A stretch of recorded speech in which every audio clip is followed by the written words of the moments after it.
यह कहानी है चंद्रपुर नामक एक छोटे से गांव की। शहर से थोड़ा सा ही दूर एक छोटा सा गांव बसा था। यहाँ के लोग खेती करके अपना जीवन व्यापक करते। इसी गांव में राहुल और रियाज नामक दो भाई रहते थे। राहुल पत्नी पारो के साथ रहता था। पारो बहुत ही चालाक और लालची औरत थी।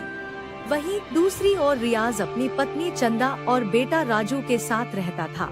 गांव में उनकी एक जमीन थी जिस पर दोनों भाई मिलजुल कर काम किया करते था। चंदा, ये लो फसल के पैसे, इस महीने ज्यादा मुनाफा हुआ है। यह तो बहुत खुशी की बात है जी। खुदा करें आपका मुनाफा ऐसे ही बढ़ता रहे और आप दोनों भाई खूब तरक्की करें।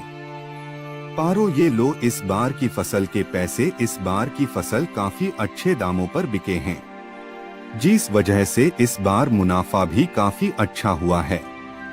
क्या खाक अच्छा हुआ है? यह भी कोई मुनाफा है? भला आधे पैसे तो तुम्हारा भाई ले जाता है। खेतों पर तो सबसे ज्यादा मेहनत आप ही करते हैं, फिर मुनाफा बराबर क्यों? नहीं पारो, ऐसी बात नहीं है। रियाज भी बराबर की ही मेहनत करता है। अजी काहे की बराबर मेहनत? बाजार से जाकर के महंगे महंगे बीज आप खरीद कर लाते हैं और इतनी दूर जाने आने की मेहनत वो अलग, ऊपर से सारा दिन खेतों में काम करना, फिर काहे की बराबर मेहनत? जी मेरी बात ध्यान से सुन लीजिए। आप अपने भाई को जमीन का एक छोटा सा हिस्सा देकर उसे इस घर से रफा दफा कीजिए। आखिर हमें भी तो अपने बच्चों के लिए आगे सोचना है। नहीं पारो, मैं ऐसा नहीं कर सकता। तुम मेरी बात समझो, आखिर वह मेरा भाई है। देखिए आपको ऐसा करना ही होगा, वरना मैं अपने मायके चली जाऊंगी, फिर आप रहना अपने भाई के साथ अकेले। पारो के इतना बहस करने पर आखिरकार वही होता है जो पारो चाहती थी। राहुल ने रियाज को जमीन का छोटा सा हिस्सा देकर उसको घर से निकाल देता है। बेचारा रियाज भी अपने भाई के घर के बगल में छोटी सी कुटिया बनाकर अपनी पत्नी और बच्चे के साथ रहने लगता है। रियाज को जितना भी जमीन मिला उसमें वह चने की खेती करके जैसे तैसे अपना जीवन यापन करने लगे।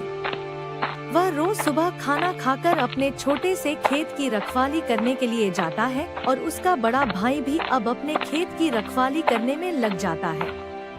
दोनों अपने अपने खेत की रखवाली किया करते थे। एक बार बड़े भाई के खेत में कुछ चिड़ियां आ जाती है। इन चिड़ियों ने तो नाक में दम कर दिया है, इनका कुछ ना कुछ तो करना ही पड़ेगा। ये रोज रोज मेरी फसल खाने आ जाती है। राहुल उन चिड़ियों को डंडे से मारकर भगा देता है। अगले दिन वह चिड़िया छोटे भाई के खेतों में दाना खानी आती है।